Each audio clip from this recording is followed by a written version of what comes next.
Hello, my friend. Welcome to your calm time capsule sleep story. My name is Amir. I'm a nearish storyteller, and it's my great privilege to be the voice that you listen to as you go to sleep tonight. Tonight, I continue my cozy coffee shop's she's. And tonight, you will visit Tikkun, a rainy evening. And as the rain begins to fall, you will find a place of comfort and a home away from home where I receive a warm welcome and an even warmer, calming drink. You will find a place to sit and you will observe the world around you and even read some pages from a book. And as we are talking about a great place of this world, where are you in it tonight? And what time is it with you? Let me know in the comments. Okay, let's do the relaxation session now, which will take a few minutes before tonight's sleep story. I'm going to count down from 10 to 1, and as I do, allow yourself to let go more and more relaxation. 10. Feel the support of the bed beneath you, the floor, or whatever surface you lie upon tonight. And beneath all of that, feel the support of the earth, our home. From the earth, we receive a constant support. And as you become aware of that feeling of being supported, see if you can let go a little more now, releasing tension, letting go a little more now. 9. Feel into your body. Where are you still holding? Where do you feel tension? Maybe you feel pain. Maybe it's in your feet and your lower legs, in your thighs, in your belly, in your chest. Maybe you're like me. You hold a lot of tension in your hands, in your face. See if you can let that tension go. Now just by becoming aware of it can ease the tension. Eat. You are safe. Allow my voice to be an anchor of safety tonight, to be a friend. Know that my voice will only ever take you to safe places, and allow that fact, that feeling of trusto, enable you to let go a little more now. 7. The day is done. Whatever has been, has been. Whatever will be, will be. Whatever thoughts you might be having, know them for what they are. Just thoughts. Don't judge them positively or negatively. Know that they are not you. They are a symptom of being a human, and as they arrive, see them. But there's no need to follow them. Watch them go. Floating away like leaves on a moonlit river. Clouds passing through a starlit sky. 6. This is your moment. This is your time. You deserve rest. We all do. So, as you move deeper and deeper towards deep rest tonight, know this. You deserve this rest as much as anyone else. 5. Peace lives within you. It is always there. It is a constant friend, a constant presence. It's just waiting to be found, waiting to be felt. See where you can find your peace tonight. 4. Perhaps allow a little gratitude now. Gratitude for the simple things, for this moment of peace, for the shelter you have tonight, for the breath in your body. 3. Begin to engage with your imagination. Now begin to see the great city of Tokyo. There are people everywhere, and you are feeling curious and at peace in this place, far away from all that you know. 2. Checking in with your body one more time. Now, your body has worked hard for you today. It's time to give it restand, one completely letting go. Now, as I tell you tonight's sleep story, you are in Tokyo. Sleep story, and not just anywhere in Tokyo, but in Shibuya, one of the most iconic electric corners of the city. Everything here moves.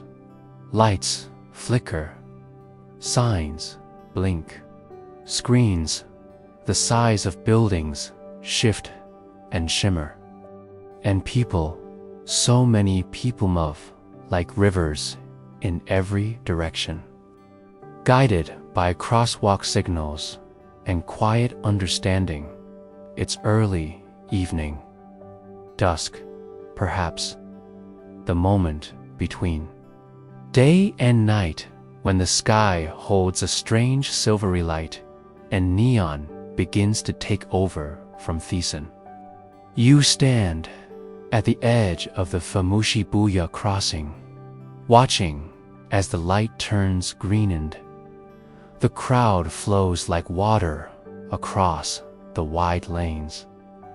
There's no pushing, no shouting, just movement.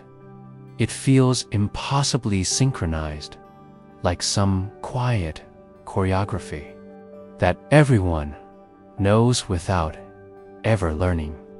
A graceful sort of ordering the midst of what from afar might seem like chaos. You cross too, carried in the momentum. There is a buzz in your chest, not adrenaline, something softer, curiosity, wonder.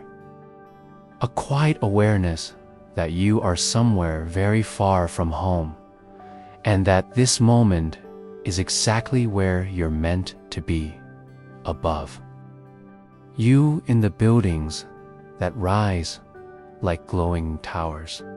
You notice a warm glow, a single floor lit differently from the others, not with ads or bright signage, but with the soft amber light of lamps and windows. It catches your eye, and then you see the sign. You cannot read it, but there's a steaming cup next to it. You smile.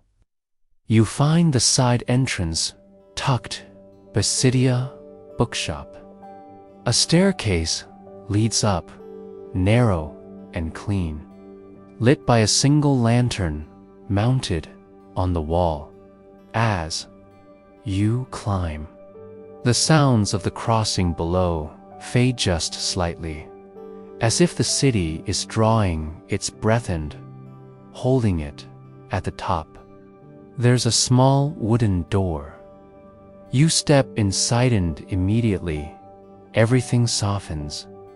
The café is warm, quiet, and glowing. The walls are lined with dark wood. Paper lanterns hang in corners, giving off a muted glow. Gentle music plays.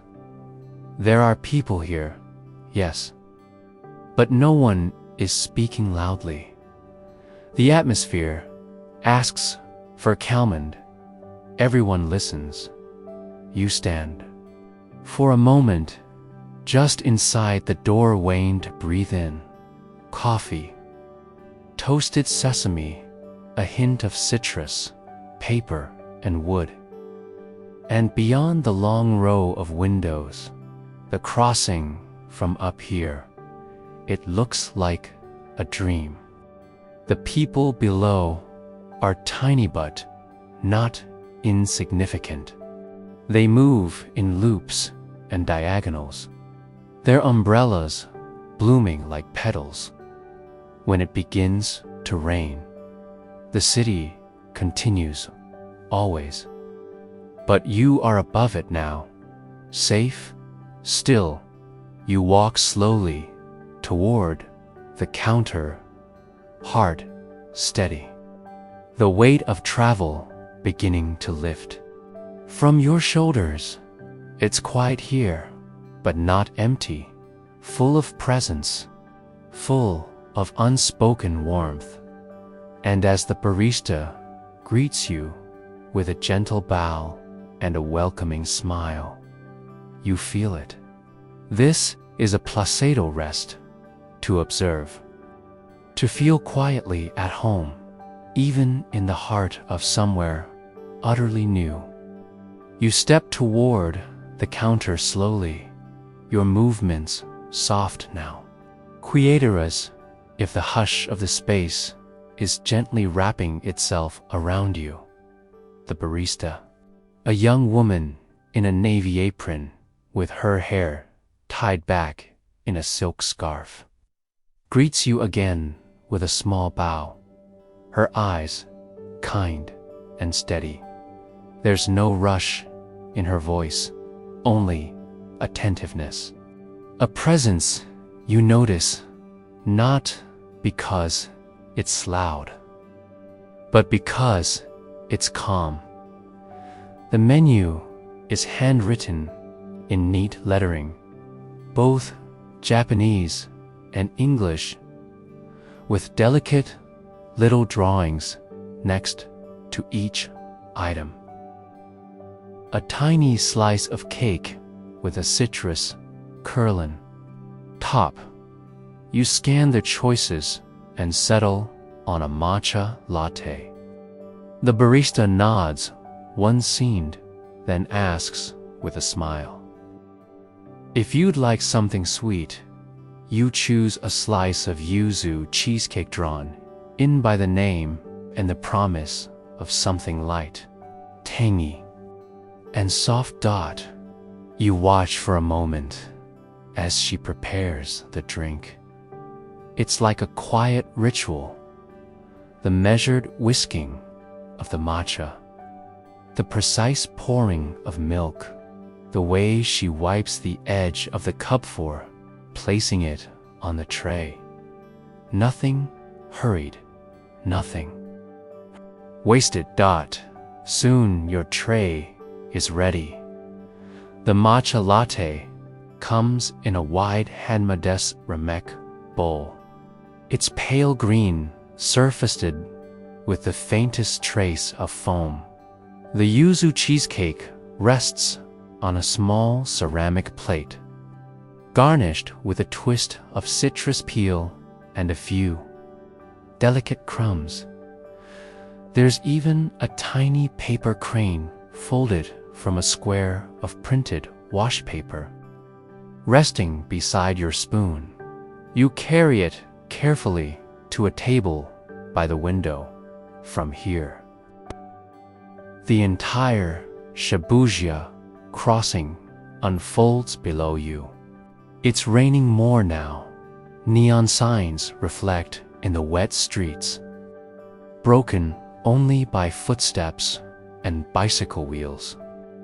Gliding through puddles, you settle into your seat. A deep-backed chair with soft velvet upholstery, and place your hands around the bowl. The warmth is instant. You breathe in the scent, earthiness of green tea, the softness of milk, the faintest hint of something sweet. It feels like being held outside the city. Pulses inside, time stretches. You take a sip. The matcha is smooth and grounding, not overly sweet. Just balanced. You taste the careful preparation in every part of it. Then, a bite of the cheesecake. The yuzu is bright, citrusy, awakening, and yet gentle. It melts into the matcha. Each flavor makes room for the other dot as you eat. You look around. A man at the far end of the room writes in a small notebook, pausing now and then to look out the window. Two friends share a pot of tea, speaking softly in Japanese. An older woman knits beside the bookshelf, her basket of yarn sitting quietly by her feet. The space holds you.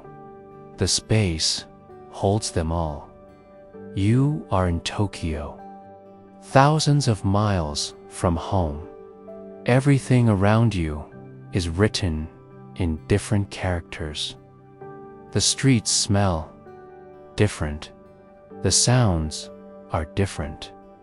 The air itself seems to carry a different rhythm.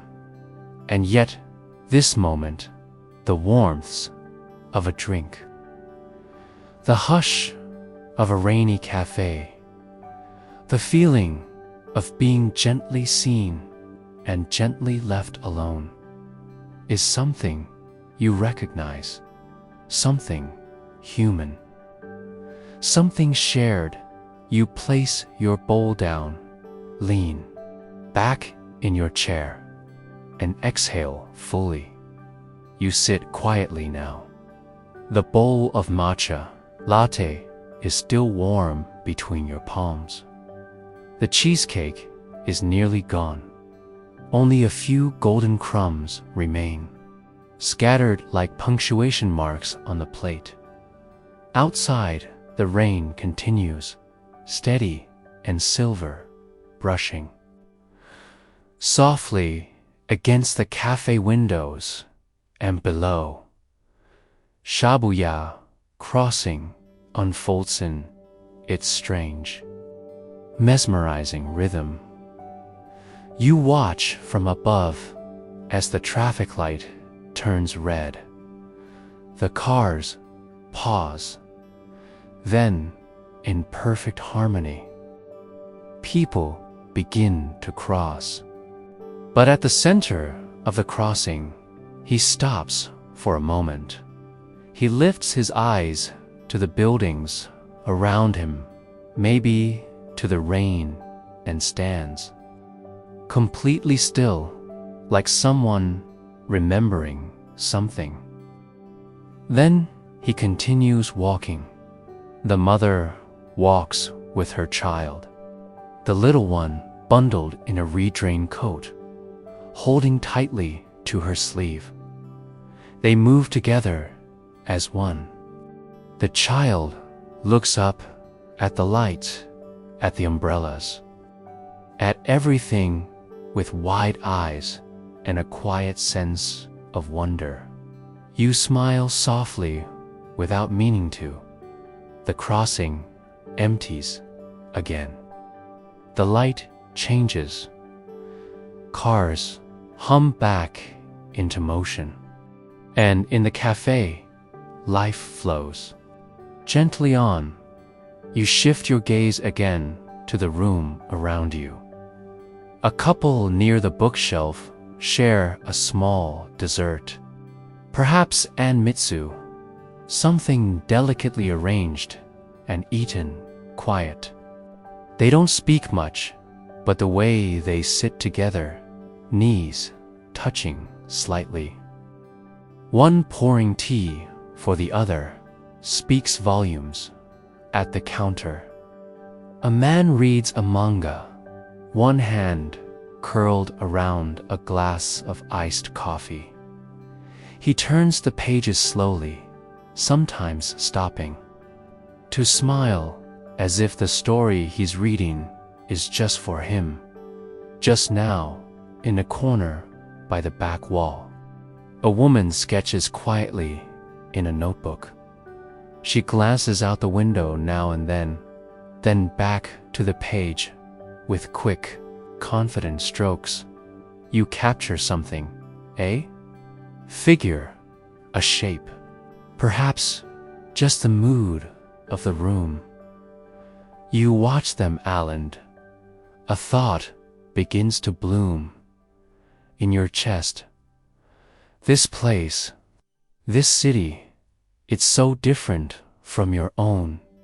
Different words, different manners, different rituals, but the essentials, they're the same.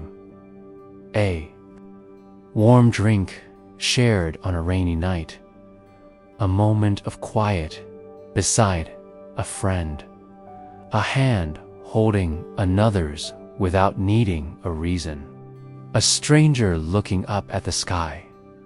You don't speak the same language as most of the people here, but you understand the moment because it's human, and so are you. You take another slow breath. The matcha warms your throat, and outside, the people continue to move, not rushing, just living, just being. You rest your hand against the side of the window pane, cool and wet with condensation, and for a brief second, you feel deeply part of something. Not just the café or the city, but the pattern of people everywhere, living quietly, loving, gently, trying always to be okay. The rain continues sand. You stand up for a moment.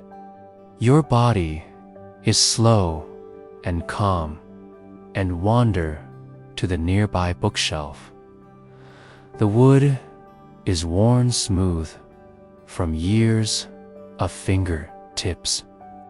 The titles are arranged in quiet order: Japanese, English, French, a few with pages slightly curled at the edges. Your eyes scan the spines. Some are novels, others journals, poetry, recipes, old travel guides. Each one holding a piece of Sumyo Niels' life, waiting to be picked up again. You're drawn to a slim volume tucked between two larger hardcovers. The cover is cream-colored, simple. A title and written in ink, Tokyo Rain letters from the crossing. You ease it from the shelf and bring it back to your table, settling into your seat once more. The city continues below. Umbrellas open and close. The lights blink in gentle patterns. But now you turn inward, letting the world around you soften as the pages open. Inside, you find short entries. They're dated. Each one a kind of letter, not always addressed, not always signed. Some written decades ago, some more recently, translated neatly side by side. One in Japanese, one in English. You read slowly. March 12th. Today, I served a traveler who couldn't speak Japanese, but I understood the look on her face. Mead said, "Please, I just want to rest here." So I brought her the warmest thing we had, and she smiled. That was the only language we needed. Another reads, October 10th. A boy stood in the middle of the crossing today and just looked up at the sky. Everyone moved around him like water. No one bumped him. No one hurried him. For just a few seconds, it was like the world made space for stillness. I hope he saw something beautiful. And another. June 19th. It rained all day today. Someone left a drawing at their table, a tiny sketch of the café, of this very view. I framed it and put it by the window. I think we all need reminders that moments can become memorial. Memory can become something worth sharing. You pause and look. Up there, just as the letter described, is a small drawing in a wooden frame by the window. Pencil lines, soft shading, a view of the crossing. The lights, the umbrellas, the rain. It could have been drawn today or years ago. It doesn't matter. It's here now. You close the book gently, letting one hand rest on its cover. The stories linger, small, beautiful, human, and you think maybe someone will write about this moment too, about the person sitting alone with their matcha latte, looking out at the rain with soft eyes, wondering how people so far apart can feel so much the same. Maybe they'll write it in a journal, or maybe they'll just remember it. A warm, wordless memory of the night it rained in Tokyo, and someone felt quietly at home in a place they'd never been before. You hold that thought like a lantern in your chest, small, steady, glowing. You sit for a while longer, letting the last words of the book settle inside you, not thinking about them exactly, just letting them drift like the quiet after a beautiful song. The rain outside has softened hues into a fine mist. The crossing glows now with night neon signs shimmer in every window. Brake lights leave long, red streaks. On the wet pavement, people pass below like moving lanterns, their umbrellas swaying gently with every step. And inside the café, the lights feel even warmer now, like the glow of paper lanterns lit for no reason except to make a space feel like home. You finish the last of your drink. It's heat no, only a memory in the ceramic bowl. You place your cup gently on the tray. Gather your things and pause by the window once more. The framed sketch is still there. The city is still moving. But so slowly now, I could dream, turning gently toward sleep. You bow slightly toward the barista as you leave, not out of custom, but from something deeper.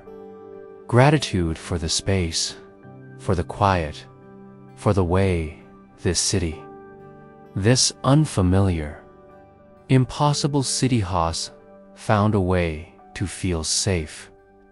You step out into the night air.